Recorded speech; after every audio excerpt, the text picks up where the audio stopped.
quarterback is the most important position in football. You simply can't win a Super Bowl in this day and age without an above-average signal caller. A quarterback's job description is short and sweet. Command the offense, make the throws asked of you, hand the ball off to your running backs, call audibles when necessary, and, oh yeah, every now and then, make a tackle when you turn the ball over to the opposing defense. Well, let's just say that the vast majority of NFL quarterbacks don't seem to be properly trained when it comes to making an open field tackle following a turnover, as evidenced by these 10 awful tackling efforts. Number 10. Kevin Cobb. Not much of an attempt. Ed Reed recorded an NFL record 107-yard interception return touchdown in the Baltimore Ravens Week 12 2008 home game against the Philadelphia Eagles. It was one of the most iconic plays of Reed's Hall of Fame career, the signature play of the All-Pro ball-hawking safety.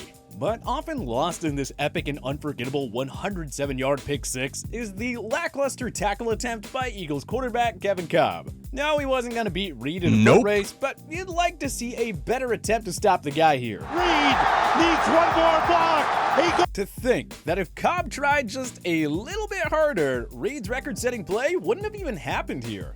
Number 9. John Elway. Gotta try harder than that.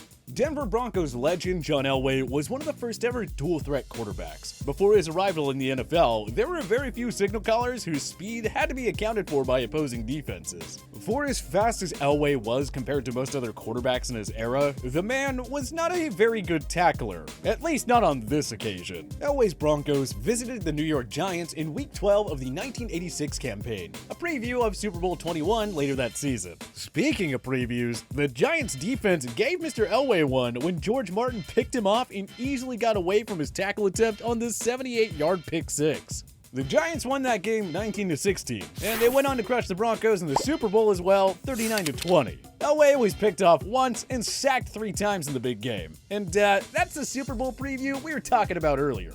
Number 8. Joe Flacco, wrong way.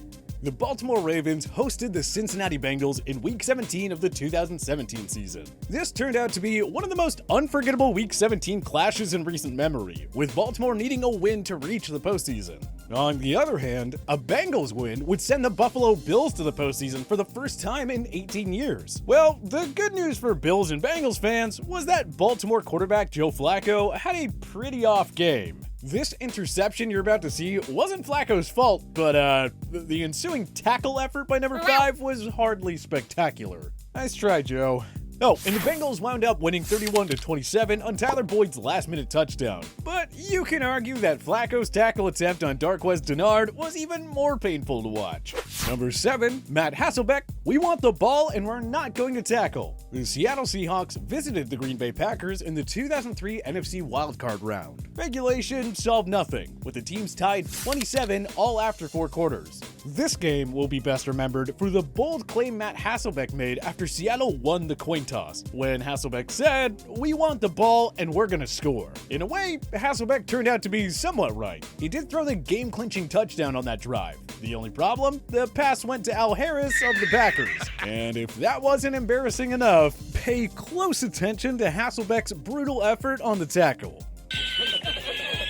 Oh, you almost had it, Matt. Number 6. Tom Brady, just out of reach. Many of you who watched Super Bowl 51 between the New England Patriots and Atlanta Falcons will certainly recall how crazy social media went over this tackle attempt. It led to many epic memes that, well, went away quickly after the Patriots came back to win. But for a while, Patriots haters had a good chuckle when Brady threw this pick six to Robert Alford with 2.5 minutes to go in the second quarter. Brady, the ultimate comeback kid, is renowned for never quitting or giving up on a play. That includes this tackle attempt on Alford. Hey, at least he tried. But it was pretty painful to watch at the time if you're cheering for the Pats. Good thing they completed the comeback to help them forget about it. Number 5. Peyton Manning, you almost got him.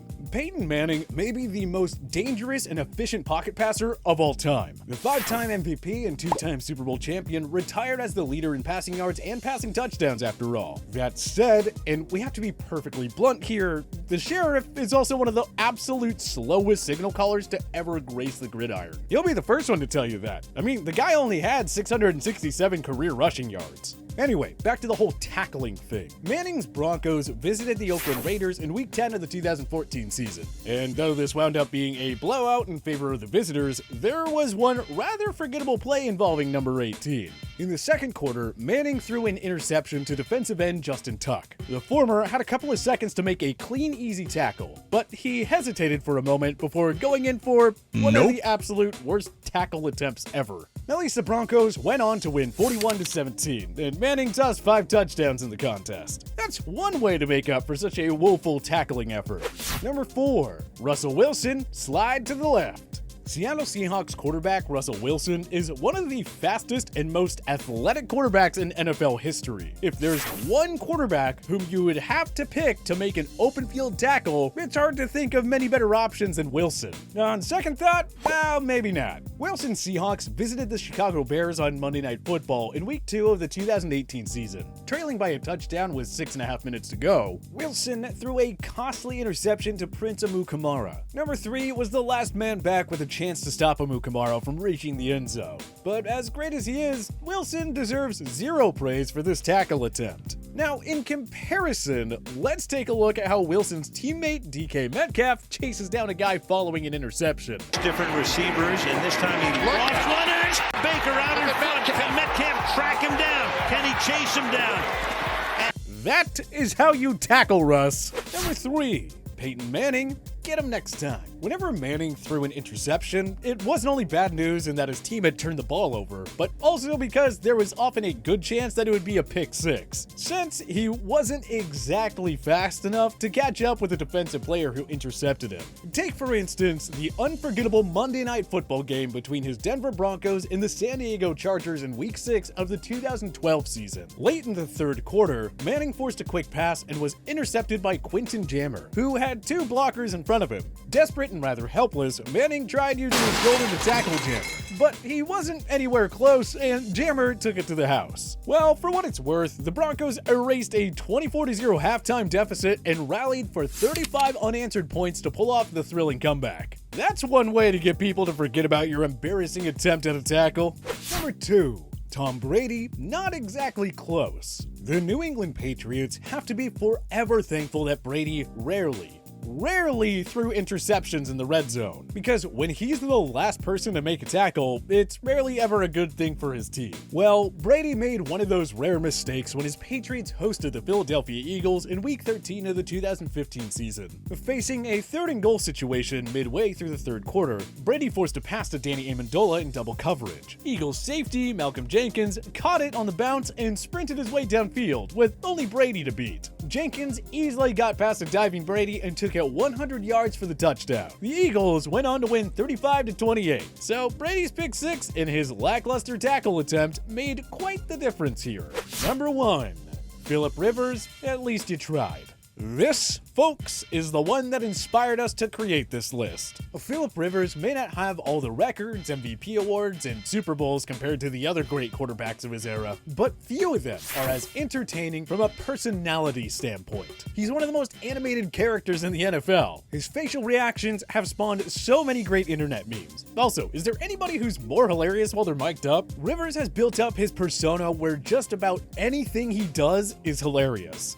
But of all the many great things Rivers has done, few, if any, earned more chuckles than his awful tackle attempt in the Indianapolis Colts Baltimore Ravens Week 9 2020 regular season game. Colts running back Jonathan Taylor was stripped of the ball while fighting for a first down, and Chuck Clark of the Ravens scooped it up. At that point, it was Clark versus Rivers in open space. Who do you think won this battle? A for effort, Phillip. A for effort, but F for execution. Yikes. But hey, what other horrible quarterback tackle efforts should we have included on our list? Join us in the comment section below. If you liked this video and learned a thing or two, clicking the like button helps out a ton. And hey, we appreciate it. If this is your first time coming around to TPS though, subscribing is a great idea because we put out videos like this every single day. But as always, thanks for watching and we'll see you guys next time.